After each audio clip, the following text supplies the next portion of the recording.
In this video I will show you how to paint this, my interpretation of the Death Korps of Krieg. I'm Alex and you're watching Winterwolf Miniatures.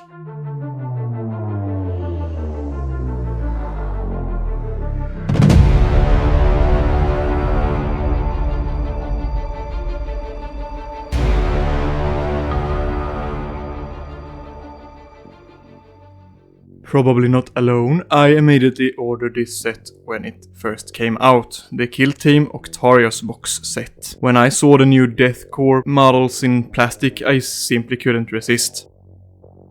I've built and primed these models long ago, but haven't got around to painting them yet. One reason, among many, is that I can't decide on a fitting paint scheme for them. Well, today we'll have to do something about that, and just go ahead and do it. Less thinking, more doing. As I recently got hold of a big haul of Vallejo paints of the historic army type, I'll try to use as many of those as I can in this paint job, to try them out as well.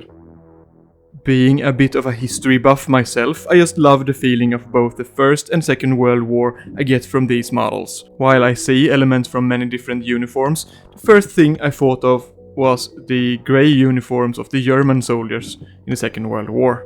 So let's go with something like that.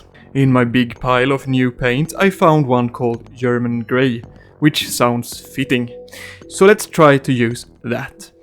It's too dark though for what I have in mind for the uniform, so let's see what else there is.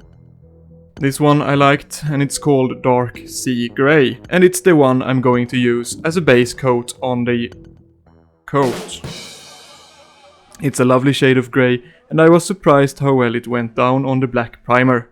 I only needed one coat on the coat. I was inspired by the grey uniforms of the German Second World War soldiers, but I intentionally did not look at any reference photos. The reason for that was that although that is my inspiration, it does not necessarily mean that I want them painted exactly like that. I find that when I use reference photos I tend to copying it a bit too much, and that there is more fun to just go with the images I have in my mind instead. That way the paint scheme will feel more like my own, if that makes sense. While copying something is a great way to learn new things and try techniques and color combinations you not usually use, it can also sometimes, I guess, hinder your own creativity a bit. I think it's important to do a bit of both. The next color is Faded PRU Blue. If someone knows what that stands for, let me know in the comment. I thought about Prussian blue, but it's probably some kind of military thing. I don't know. I'll use it to do an edge highlight on the entire cloak. When painting grey or black, try to add some color. It makes it that more interesting. I will use this light faded blue here, and later I'll also use an even lighter greenish color. Hopefully, it will still read like grey, but will be more interesting. You can see the same in these heavy metal paint jobs. These black armors read as black, but there is a lot of color there.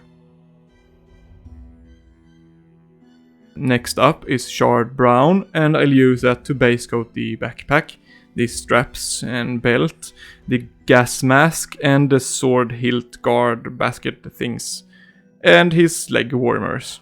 I'm sure they do have a name, but let's just go with leg warmers for now. You'll have to forgive the bad footage here. Me and my new camera is not really friends yet. It becomes better and better throughout the video though, so bear with me. I'm using grey-green for the pants. This wasn't as opaque as the Dark Sea, so we needed a couple of coats. Let's give that German grey a go, and I'll use that for the helmet and the shoulder pads.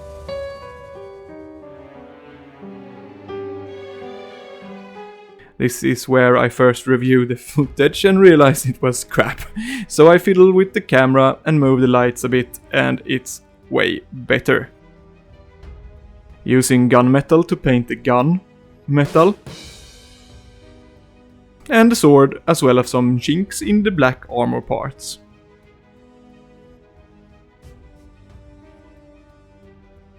He has a sleeping bag or a blanket or whatever that is on top of his backpack. So let's paint that in some type of army green, beige, something. I mixed khaki and the faded blue here to get something. I then pretty much just added some NATO brown to that and used that to highlight the brown leather.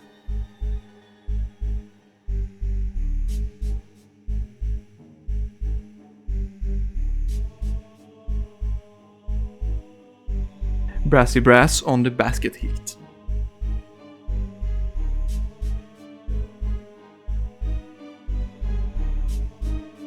This is a bit frowned upon on the internet these days, but I don't care about that.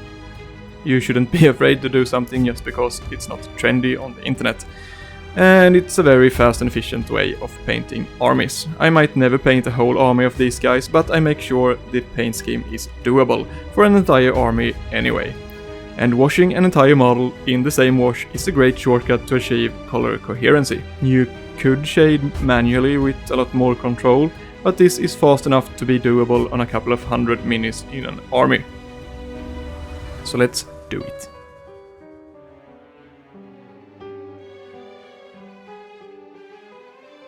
After the wash, I always go back and add some color again, where the wash have darkened or desaturated too much.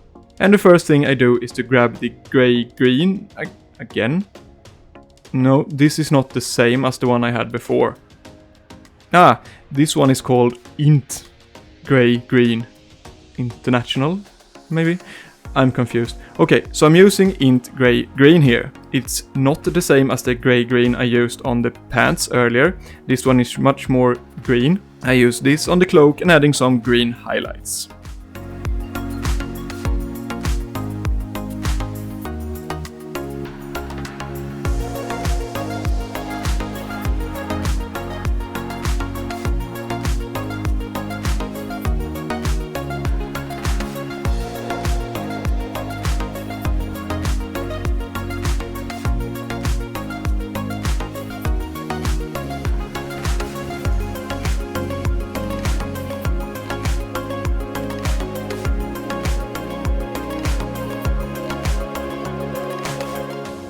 I'm not happy with the blanket sleeping bag thing, so I'm using this green on that as well.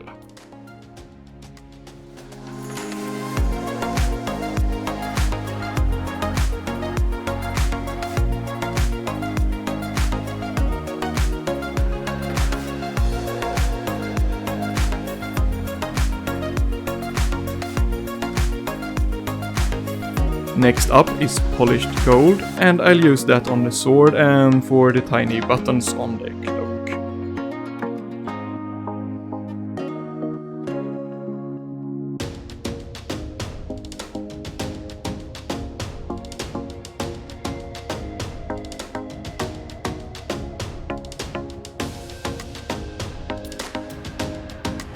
And then it's just some wrapping up with some smaller steps, so let's roll the montage.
for the reveal shots, make sure to hit like.